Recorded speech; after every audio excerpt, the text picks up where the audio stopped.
ज्योति की शादी अनुज के साथ हुई थी और ज्योति अनुज के साथ अपने ससुराल में रहा करती थी। ज्योति के ससुराल में उसकी सास पुष्पा और ससुर कमलेश के अलावा उसकी ननद सौम्या भी थी। सौम्या की अभी तक शादी नहीं हुई थी। ज्योति के सास ससुर अपनी बेटी सौम्या के लिए एक अच्छा लड़का ढूंढ रहे थे।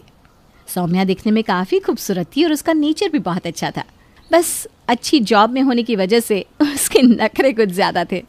जब भी किसी लड़की के साथ उसके रिश्ते की बात चलती तो सौम्या को उसके अंदर कोई ना कोई कमी नज़र आती और इसी के चलते ज्योति के सास ससुर को सौम्या के लिए अच्छा लड़का नहीं मिल पा रहा था। एक दिन राघव नाम का एक लड़का अपने मम्मी पापा के साथ सौम्या को देखने आया। सौम्या, ये लाल वाली साड़ी पहनो, तुम पर बहुत सुंदर लगती है। देखना एक ही बार में लड़का पसंद कर लेगा तुम्हें। अरे भाभी, लड़का मुझे तो पसंद कर ही लेगा, लेकिन मुझे भी तो लड़का पसंद आना चाहिए ना। देखो सौम्या, इस बार जो रिश्ता हमने तुम्हारे लिए देखा है ना, वो बहुत अच्छा है।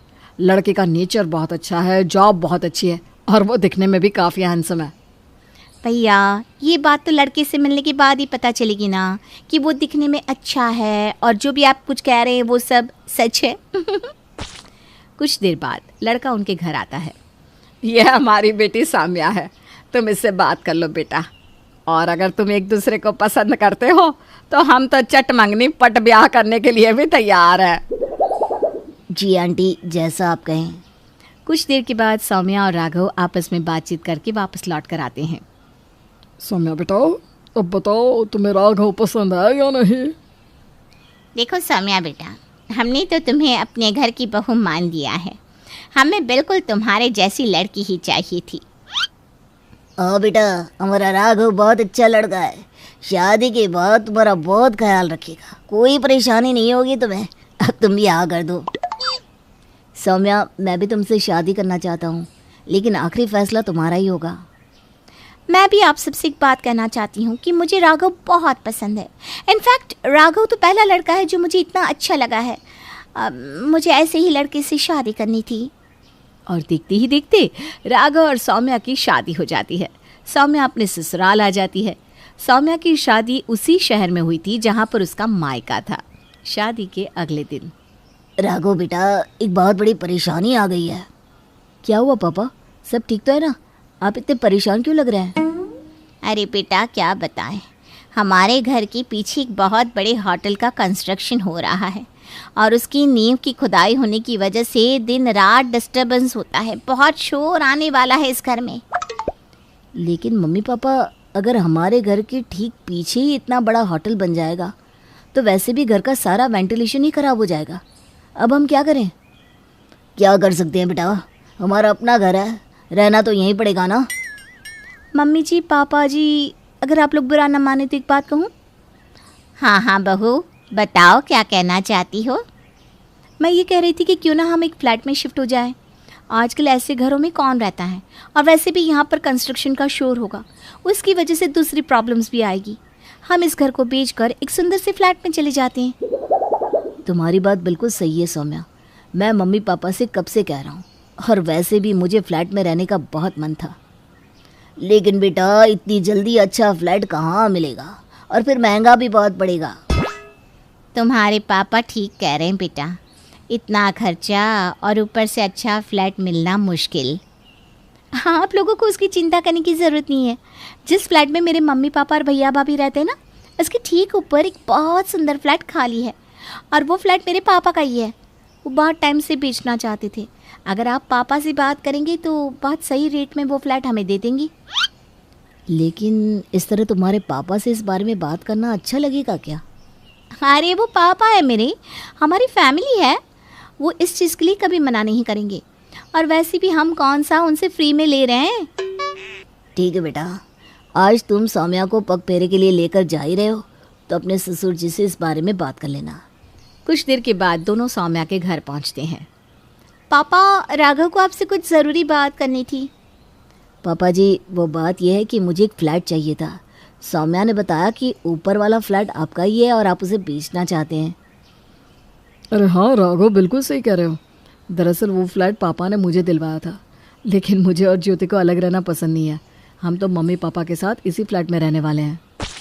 अगर ऐसा है अनुज, तो क्या तुम वो फ्लैट मुझे बेच सकते हो? क्योंकि हम लोग किसी फ्लैट में शिफ्ट होने के बारे में सोच रहे थे। अरे बेटा कैसी बात कर रहे हो, दामाद हो तुम हमारे। एक काम करो, कल ही अपने मम्मी पापा को लेकर ऊपर वाले फ्लैट में शिफ्ट हो जाओ। नहीं पापा जी, पहले आप ये बताइए कि वो फ्लैट मुझे कितने में बेचेंगे, क्योंकि मैं इस तरह बिना पैसों के उस फ्लैट में आकर नहीं रह सकता। देखो राघव, सौम्या मेरी इकलौती बहन है और पापा की इकलौती बेटी। हमने वैसे भी वो फ्लैट उसके लिए ही लेकर रखा था, उसकी शादी का तोहफा समझकर। सोचा था जब ज़रूरत होगी तब उसे शिफ्ट कर देंगे। अनुज ठीक कह रहे हैं। मैं हमेशा से ये चाहती थी कि ये फ्लैट सौम्या दीदी को मिल जाए, लेकिन फिर लगा कि उनका अपना ससुराल है तो ये उनके काम नहीं आएगा, इसीलिए हम लोग एक सही मौके का इंतज़ार कर रहे थे। लेकिन मैं इस तरह से ये फ्लैट नहीं ले सकता। देखो राघव, इस फ्लैट को सौम्या के भाई की तरफ से गिफ्ट समझ कर रख लो और कल ही यहाँ पर शिफ्ट हो जाओ, समझे? अब इससे ज़्यादा कुछ भी कहने और सुनने की ज़रूरत नहीं है। राघव और सौम्या खुशी खुशी अपने घर लौट आते हैं और ये बात राघव अपने मम्मी पापा को बता देता है। लेकिन अगले ही पल राघव को महसूस होता है कि उसकी माँ के चेहरे के एक्सप्रेशंस कुछ बदले हुए नज़र आ रहे थे। क्या हुआ मम्मी, अब तो सारी प्रॉब्लम सॉल्व हो गई है, अब आप क्यों परेशान हैं? बेटा घर का इंतज़ाम तो हो गया, लेकिन मुझे इस बात की चिंता है कि अगर हम वहाँ पर रहने लगे तो सौम्या बहू अपने ससुराल में रहेगी या मायके में। अरे मम्मी जी, मैं तो आप लोगों के साथ ही रहूँगी ना, ऊपर ससुराल रहेगा और नीचे मायका। इसी बात का तो डर है बहू, ये ऊपर नीचे के चक्कर में ज़िंदगी ऊपर नीचे ना हो जाए। अभी तक तो सब कुछ ठीक लग रहा था, लेकिन कहानी में मोड़ तब आया जब राघव सच में सौम्या और अपने मम्मी पापा को लेकर सौम्या के मायके के ऊपर वाले घर में शिफ्ट हो गया। और उसके बाद शुरू हुआ असली ड्रामा। राघव सौम्या और अपने परिवार को लेकर सौम्या के मायके के ऊपर वाले फ्लैट में शिफ्ट तो हो गया था, लेकिन उसे ये नहीं पता था कि जिंदगी की असली जंग अब शुरू होने वाली थी। शिफ्ट होने के कुछ दिनों के बाद सौम्या के मायके में। अनुज, मुझे लगता है कि हमने सौम्या दीदी को ऊपर वाला फ्लैट देकर ना बहुत बड़ी गलती कर दी है। ऐसा क्यों कह रही हो? तुम तो सौम्या से बहुत प्यार करती हो और तुम ही चाहती थी ना कि वो फ्लैट उसे गिफ्ट कर दिया जाए। क्या बात है बहू, अपनी ननद से इतनी नाराज़गी क्यों? देखिए मम्मी जी, मैं जानती हूँ वो आपकी बेटी है और मुझे भी सौम्या दीदी से कोई परेशानी नहीं है, लेकिन इन दिनों जो कुछ भी चल रहा है ना, वो मुझे बिल्कुल बर्दाश्त नहीं हो रहा। अरे बहू, लेकिन हुआ क्या है? साफ साफ बताओ तो ज़रा। देखिए ना, सौम्या दी अपनी बालकनी में रखे प्लांट्स में पानी डालती हैं और सारा का सारा पानी टपक टपक कर हमारी बालकनी में गिरता है। अब मैं सारा दिन सफाई थोड़ी ना करती रहूँगी। अरे तो तुम्हें ये बात सौम्या से कह देनी चाहिए थी। कह चुकी हूँ मम्मी जी, कई बार कह चुकी हूँ।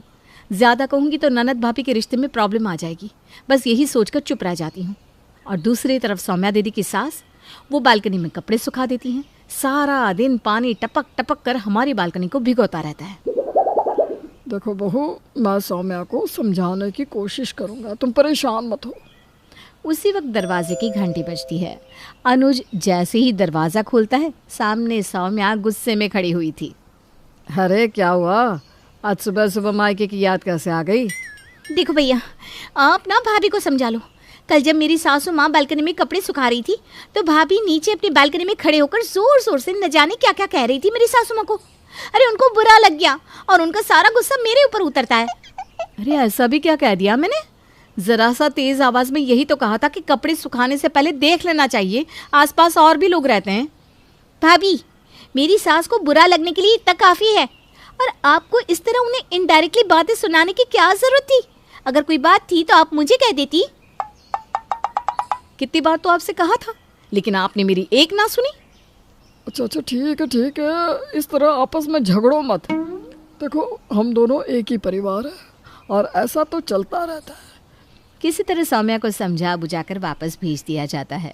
कुछ दिनों के बाद रात के वक्त सौम्या के घर पार्टी चल रही थी और घर में आए हुए गेस्ट डांस कर रहे थे, जिसकी वजह से ज्योति को अपने बेडरूम में काफ़ी डिस्टर्बेंस हो रहा था। अनुज उठिए ना, क्या खर्राटे मार के सो रहे हैं आप? अरे क्या हुआ ज्योति? अरे क्या हुआ? आपका क्या है? आप तो सुबह 9 बजे तक सोते रहेंगे, मुझे तो सुबह 5 बजे उठकर काम करना होता है ना। अरे तो तुम भी सो जाओ ना, मैंने तुम्हें सोने से मना किया है क्या? तुम्हारी बहन के घर पार्टी जो चल रही है उसकी धम धम की आवाज से मैं कैसे सो सकती हूँ? सुनो तो कितना डिस्टर्बेंस हो रहा है। अरे कोई बात नहीं ना, आज पार्टी है, एक दिन तो हम बर्दाश्त कर ही सकते हैं ना। आज तो पार्टी है, लेकिन तुम्हारी बहन पता नहीं रोज रात को अपने बेडरूम में धम धम धम धम कौन सा डांस करती है। ना खुद चैन से सोती है ना सोने देती है। मेरा तो जीना मुश्किल कर दिया। लगता है ये ऊपर ससुराल नीचे मायका वाकई में जिंदगी को ऊपर नीचे करके रख देगा। चलो सो जाओ, अभी तो सो जाओ। दोनों ही परिवार रोज रोज की चिक चिक से परेशान होने लगे थे, लेकिन अब कर भी क्या सकते थे। कुछ दिनों के बाद सौम्या फिर से अपने मायके आती है। देखो मम्मी, अब ना भाभी को समझा दो। अरे लेकिन अब क्या हुआ है? भाभी की वजह से ना हम लोग बहुत परेशान हैं। परेशान मेरी वजह से आप नहीं, आपकी वजह से हम हैं। कभी आप पार्टी करती हैं, कभी बालकनी का पानी हमारी बालकनी में गिराती हैं। अब आपको हमारी वजह से क्या प्रॉब्लम हो गई? भाभी ये जो आप प्याज लहसुन का तड़का लगा लगा कर किचन की खिड़की खुली छोड़ती है ना, सारी खुशबू हमारे किचन में आती है। आप प्याज लहसुन खाती हैं, मेरे ससुराल वाले नहीं खाते। ये मत भूलो सौम्या, कुछ दिन पहले तुम भी इसी घर में रहा करती थी। लेकिन अब तो नहीं रहती ना, अब वो मेरा ससुराल है। उन लोगों को ये आपके प्याज लहसुन की खुशबू बिल्कुल बर्दाश्त नहीं होती।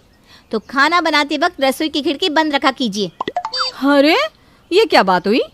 तुम्हारा ससुराल मेरे सिर के ऊपर है, तो इसका मतलब ये तो नहीं ना कि तुम मेरे सर पर बैठ कर नाचोगी। हे भगवान, ये क्या होता जा रहा है? कैसे समझाऊं मैं इन दोनों को? किसी को समझाने की जरूरत नहीं है, अपनी बीवी को समझा लो। मेरा जीना मुश्किल कर दिया है इसने। उस दिन भी किसी तरह दोनों को समझा बुझाकर बात को रफा दफा कर दिया गया, लेकिन धीरे धीरे प्रॉब्लम बढ़ने लगी और एक दिन ऊपर वाला ससुराल और नीचे वाला मायका दोनों आमने सामने आकर खड़े हो गए। ज्योति अपनी ननद सौम्या के ससुराल में पहुंच गई। ज्योति को इस तरह गुस्से में जाते देख पुष्पा भी उसके पीछे पीछे भागी।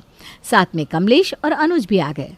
देखिए सौम्या दीदी, आपका ससुराल ऊपर है और मायका नीचे है, लेकिन इस बात का मतलब ये बिल्कुल नहीं कि आप हमारा गलत फायदा उठाएंगी।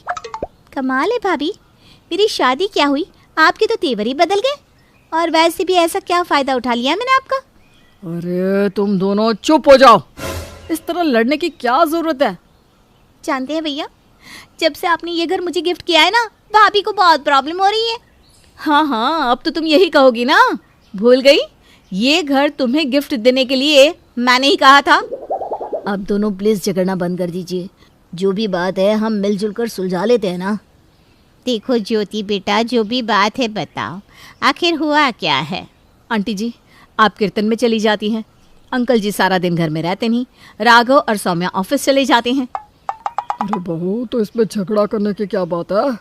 अरे पापा जी, सौम्या दी दिन भर ऑनलाइन शॉपिंग करती रहती हैं और उनकी सारे पार्सल हमारे घर पर डिलीवर होते हैं, क्योंकि इन्होंने उन लोगों को बोल रखा है कि अगर पार्सल उनके घर पर कोई ना मिले तो हमारे घर दे दिया करे।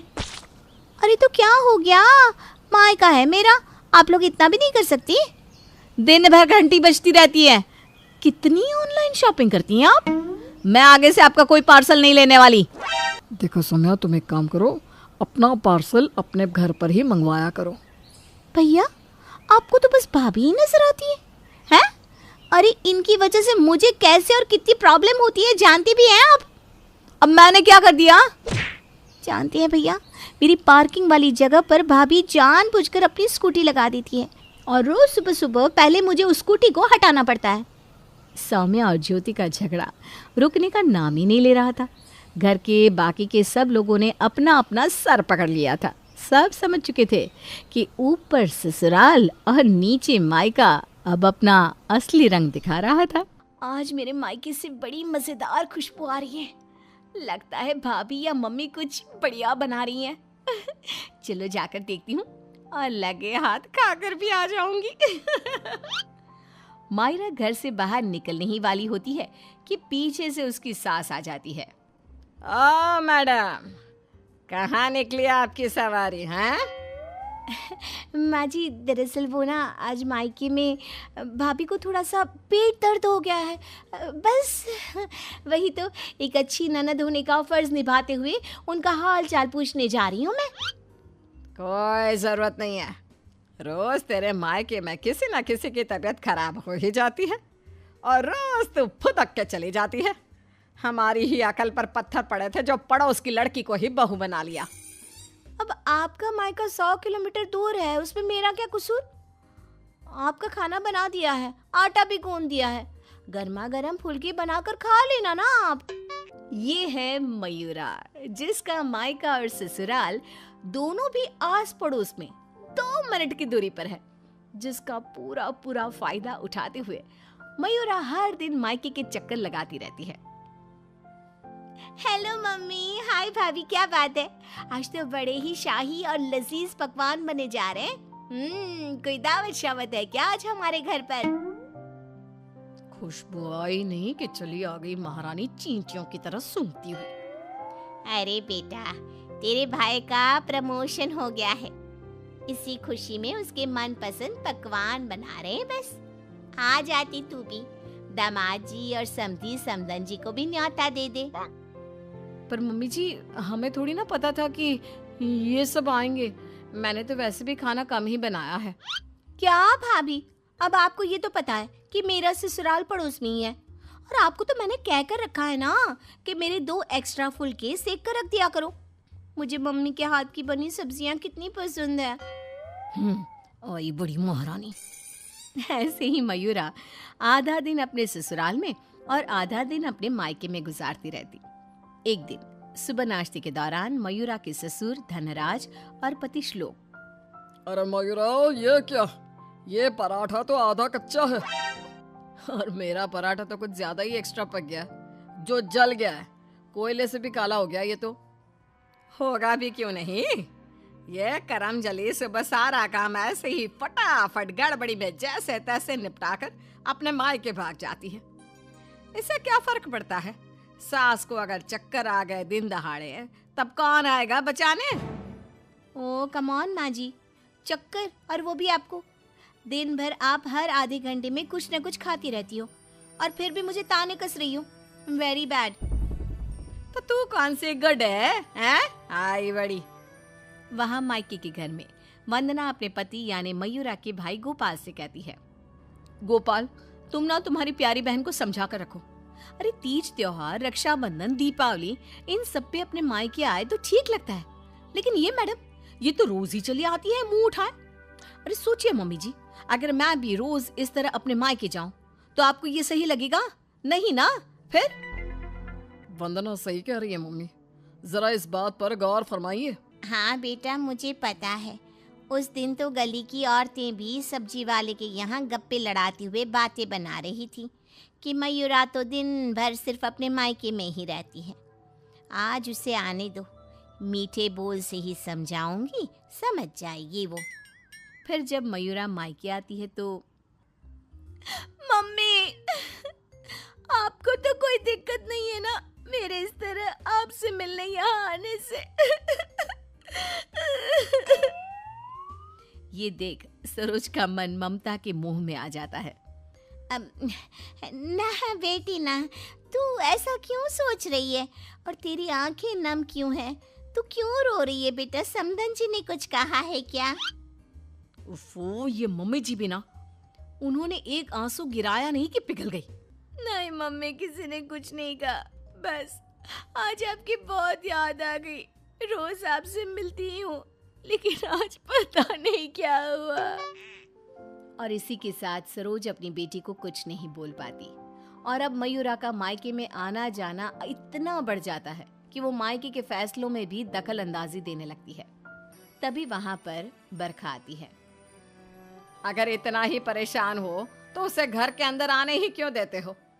वो एक पांव अपने मायके की नाव में रखती है और एक पांव अपने ससुराल की नाव में। अगर एक नाव हटा दे तो ना चाहते हुए भी उसे दोनों पैर एक ही नाव में रखने होंगे ना। हाँ काकी, एकदम बराबर बात कर रही हैं आप। लेकिन समधन जी, आप अपनी बेटी के मुंह पे दरवाजा लगा पाती क्या? देखिए, मुझे वो सब नहीं पता। अब उसका पूरा संसार उसके ससुराल में बस चुका है, उसे वहां ध्यान देना चाहिए, ना कि इधर मायके में। और इसलिए आप ही हो, उसे यहाँ आने पर आप ही को रोक टोक लगानी होगी। बस यही कहने आई थी। नमस्ते। अगले दिन ससुराल में बरखा की तबीयत खराब हो जाती है और मयूरा उसे बिस्तर पर ऐसे ही छोड़कर मायके भागती है। चली गई मायके, अपनी बीमार सास को बिस्तर पर छोड़कर, निकम्मी कहीं की। रात में जब धनराज और श्लोक दफ्तर से घर लौटते हैं तब वो देखते हैं कि मयूरा घर पर नहीं है और बरखा अपने कमरे में बुखार से तप रही है। और तो और घर में कुछ खाना तक नहीं बनाया है। आज तो हद ही कर दी मयूरा बहू ने। अरे काम काज का नहीं, लेकिन कम से कम अपनी सास की तबीयत का तो लिहाज रख लिया होता। कोई फिक्र, कोई चिंता नहीं। आप ही ने तो चुनी थी ना ये बहू। कुछ देर बाद मयूरा अपने ससुराल वापस आती है। मयूरा, घड़ी देखी तुमने? हाँ, घड़ी में 2 सुइयां एक साथ कितनी प्यारी लगती है ना। बिल्कुल आपकी और मेरी जोड़ी की तरह। मैं मजाक के मूड में बिल्कुल नहीं हूं मयूरा। तुम्हारा ये मायके से ससुराल, ससुराल से मायके घूमने का तमाशा बहुत हो गया। ये सब कब खत्म होगा? तुम्हें अंदाजा भी है, माँ अंदर 103 बुखार से तप रही है और तुम सुबह से अपने मायके में हो। बहू, अच्छा होगा कि तुम मायके जाना कम कर दो, वरना कहीं ऐसा ना हो कि एक दिन दोनों तरफ की रिश्तों की डोर टूट जाए और तुम बीच में ही लटकी रह जाओ। जी पापा जी, आप टेंशन मत लो। मैं मायके जाना तो नहीं छोड़ सकती, लेकिन मैं अपना बहु धर्म अब अच्छे से निभाऊंगी। मैं रोज़ माँ जी का एकदम हल्की नाजुक पत्ती की तरह ख्याल रखूंगी और आप लोगों को शिकायत का मौका भी नहीं दूंगी। पर मयूरा तो आखिर मयूरा है, इतनी जल्दी कैसे उसे किसी की बात समझ में आ जाती? ये तो उसकी डिक्शनरी में था ही नहीं। पहले वो बिना कोई काम किए मायके चली जाती थी और अब कभी कुकर को गैस पर रखकर तो कभी कपड़ों को आधे में धोता छोड़कर मायके चली जाती। उसकी इन हरकतों से ससुराल और मायके वालों को तो पहले से ही परेशानी थी। अब तो आस पास की औरतों के लिए भी मयूरा अच्छी खासी शाम की चाय की गॉसिप बन गई थी। अरे वो सरोज बहन की बिटिया मयूरा कभी इस डाली तो कभी उस डाली फुदकती रहती है। मुझे तो दिन भर अपनी खिड़की से उसका ये सर्कस देखने में बहुत मजा आता है। अरे मैंने तो सुना है उसकी भाभी वंदना अपनी ननद को एक आंख पसंद नहीं करती। दरअसल मेरी बहू काजल और वंदना ना सहेलियां हैं, इसीलिए पता चला। पर मानना पड़ेगा सरोज को, बहुत अच्छे गुण दिए हैं उसने अपनी बेटी को। तभी वहां से गुजर रही सरोज सभी औरतों की बातों को कान लगाकर सुन लेती है और रुककर उन्हें चिल्लाते हुए कहती है, क्यों रे कलम हुईओ, तुम लोगों को क्या अपनी घर गृहस्थी नहीं है जो रोज शाम को हमारी गृहस्थी की चर्चा लेकर बैठ जाती हो? हैं? बेवकूफ औरतें, पहले खुद के घर में ठीक से देख लो, फिर दूसरे के घरों में झांको। क्यों सल्ला बहन, आपका बेटा तो रोज रात को नशे में धुत लुढ़कता हुआ घर वापस आता है ना? हमने कभी कुछ बोला? और जानकी बहन, आपकी बेटी का इस महीने का 5वां बॉयफ्रेंड उसे रोज गली के कोने पर छोड़ने आता है, लेकिन हमने तो कोई बात नहीं बनाई। इतना बोलकर सरोज वहां से चली जाती है। लेकिन अब पानी सर के ऊपर जा चुका था और थक हार कर परेशान होकर दोनों परिवार वाले आपस में एक साथ मिलकर मयूरा के बारे में बात करते हैं। श्लोक, हमने बहुत बार कोशिश की कि हम मयूरा को रोके मायके आने से, लेकिन वो इतनी ढीठ है कि हमारी बातों को कान के पीछे ही डाले जा रही है। अब पता नहीं वो ये सब जानबूझकर कर रही है या फिर सच में। समधन जी, समधी जी, अब जो भी हल निकालना है आप ही निकाल सकते हैं। दामाद जी कुछ तो कीजिए। कुछ तो आपको करना चाहिए था सरोज जी। अरे बरखा, जैसे हम बहू को रस्सी से बांध कर नहीं रख सकते, वैसे ही एक माँ होने के नाते सरोज जी भी मयूरा को मायके में प्रवेश करने से नहीं रोक सकती। अरे उसने पूरा बचपन बिताया है वहां पर। लेकिन अब नहीं, अब तो इस सब का एक ही रास्ता है। जो काम मैंने 1 साल पहले नहीं किया था वो मैं अब करूंगा। ऐसा क्या कर लेगा तू बेटा? मुझे कंपनी की तरफ से चिरौलीपुरा में ट्रांसफर लेटर दिया गया था, वो भी दुगनी सैलरी के बेसिस पर। लेकिन 1 साल पहले आई इस ऑफर को मैंने मयूरा की खुशियों के लिए ठुकरा दिया था, क्योंकि अगर हम यहाँ से कहीं और जाकर शिफ्ट हो गए तो वो अपने मायके को मिस करेगी। तभी शादी भी नहीं थी, और अब ऐसा कुछ भी नहीं है।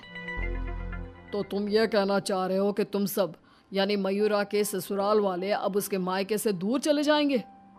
जी हाँ, मैं इस ऑफर को अभी भी एक्सेप्ट कर सकता हूँ, और फिर हम सब यहाँ से चले जाएंगे। अब हम और कर भी क्या सकते हैं? अगर मयूरा को अपने मायके जाने से रोकना है तो बेहतर यही होगा कि उसके पड़ोस के ससुराल को दूर ले जाए और उसके ससुराल वाले ही अलग जाकर रहे, जिससे वो रोज अपने मायके नहीं जा पाएगी।